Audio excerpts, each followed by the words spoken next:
So in this video, I will discuss how I went about actually insulating my basement.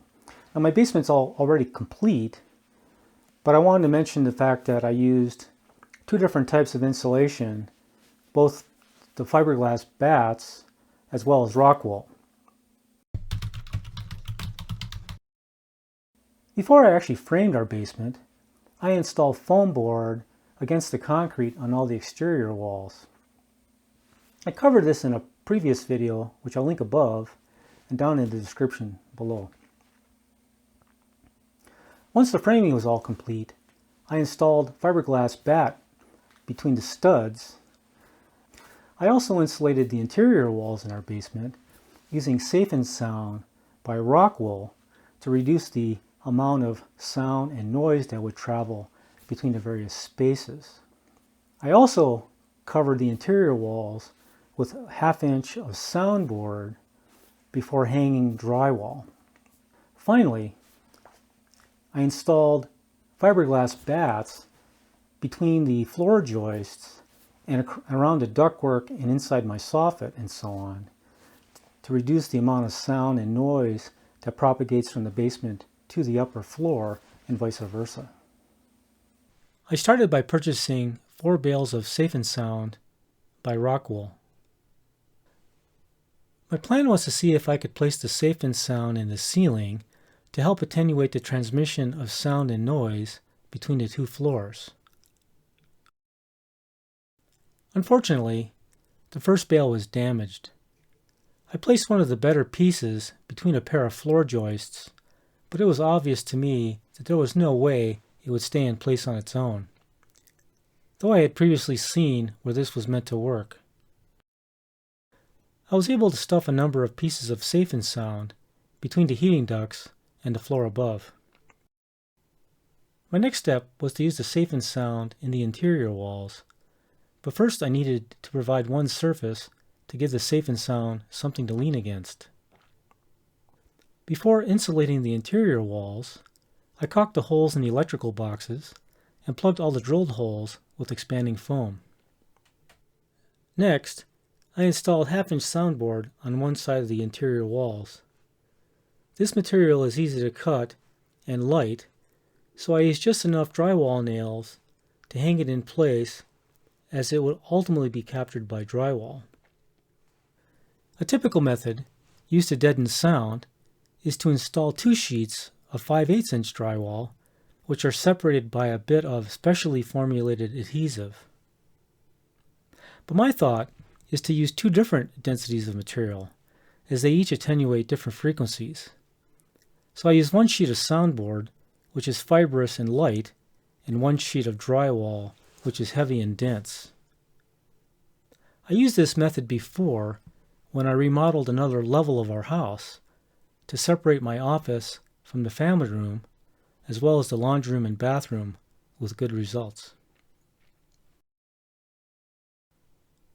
Once I had the stud bays backed on one side with soundboard, I was able to measure, cut, and install the Safe and Sound. It's easy and straightforward cutting the Safe and Sound using a serrated knife. Though any serrated knife would work, I purchased one for use with insulation, as I didn't have a sacrificial one laying around, and my wife tends to frown on using kitchen utensils for home projects. Go figure. I also stuffed fiberglass batting between the treated lumber base plates and the floating bottom plates.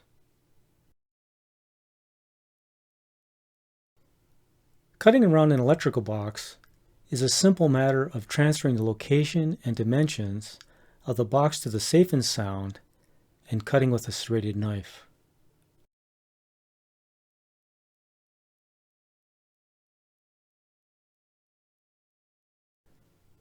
Embedding a wire into Safe and Sound is equally straightforward. Simply transfer the wire's location to the backside of the Safe and Sound and cut a slit. The edge of the bat can also be slit to accommodate any wires that run up and down the side of the studs.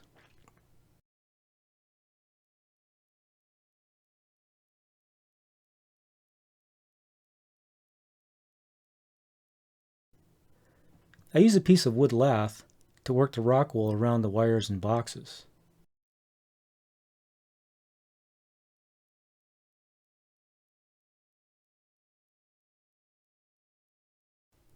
I place a thin leaf of Rockwool that was dropped from cutting out a box to the backside of any boxes that are mounted on the opposite side of the wall. Once all the safe and sound was placed, I hung soundboard on the opposite side of the interior walls, except for the closet wall, as I didn't have enough margin for a ½ inch of soundboard in addition to a ½ inch of drywall to clear the door trim. I did insulate the opposite wall of the closet with faced fiberglass, plus I insulated the ceiling in the hope of reducing the noise from the utility room, especially from the whole house vacuum. Here's what the vacuum sounds like, with only one wall insulated with safe and sound and soundboard. Okay, so there's the vacuum as I'm talking. I'm just going to walk out and around just to show the difference. Now I just completed adding soundboard on the west wall of the shop area. So even like right now, I can't say I'm enjoying listening to the vacuum, but that's way better than it used to be without having a wall there at all. And it's only going to get better as I insulate, add sheetrock, and add 2 doors. After I had all my soundboard hung, I caulked around the outlet boxes to help seal the stud bay cavities from the rooms. I elected to use R15 fiberglass bats for the exterior 2x4 inch walls, as it's slightly thicker than R13. I start by fluffing it up prior to cutting to more completely fill the stud bays. It's simple enough to cut using a sharp utility knife backed by a block of wood. I first cut the paper facing, then slice through the fiberglass.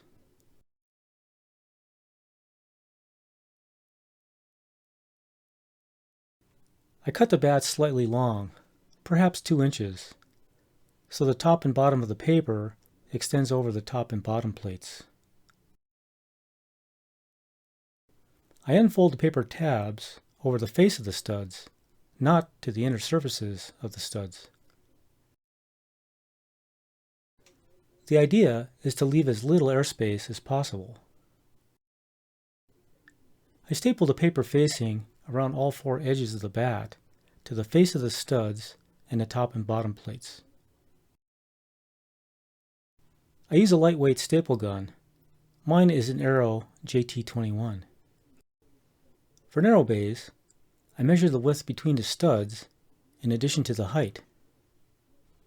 I then add 1.5 inches to the measured width and slice the paper facing all the way down the length of the fiberglass bat. Next, I flip the bat over and slice through the fiberglass insulation using the original measured width of the bay, being careful not to damage the paper. I remove the excess fiberglass. Installation is similar to a full width bat with staples on all 4 sides. As a result of framing my floating walls plumb and square next to my concrete walls that were not plumb and square, I had more than 3.5 inches of depth in my stud bays on most of my walls.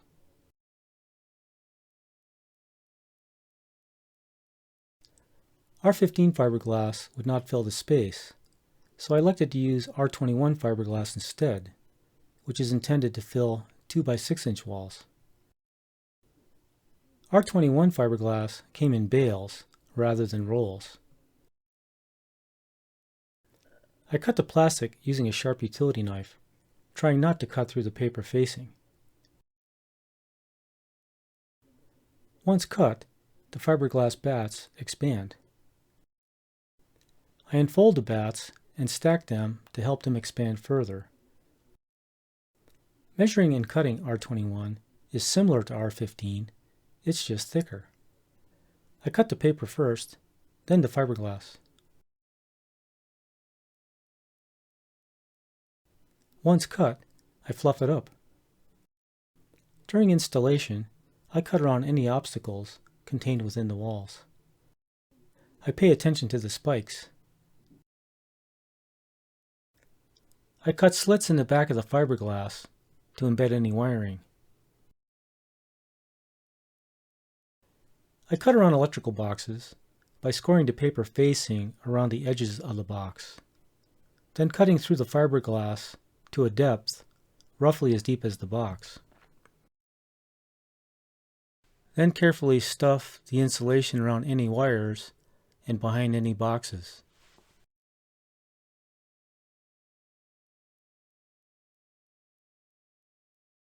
Once I'm satisfied, I staple. I mark the center line of all the studs on the floor to help when I hang the drywall, especially when it's installed over soundboard. I use a speed square and a Sharpie and place marks at least a ½ inch away from the walls.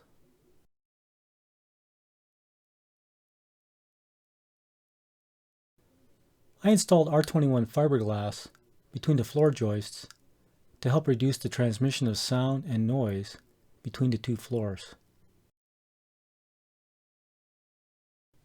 I decide to not completely fill the spaces, as I will hang a drop ceiling and want the ability to run wiring after the ceiling is hung.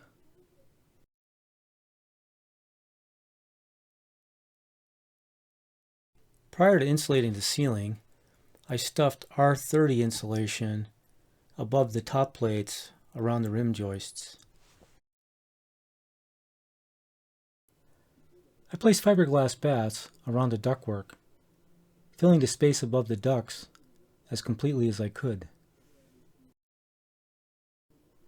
I also filled the space between the beam and the framed wall. And here are the final results.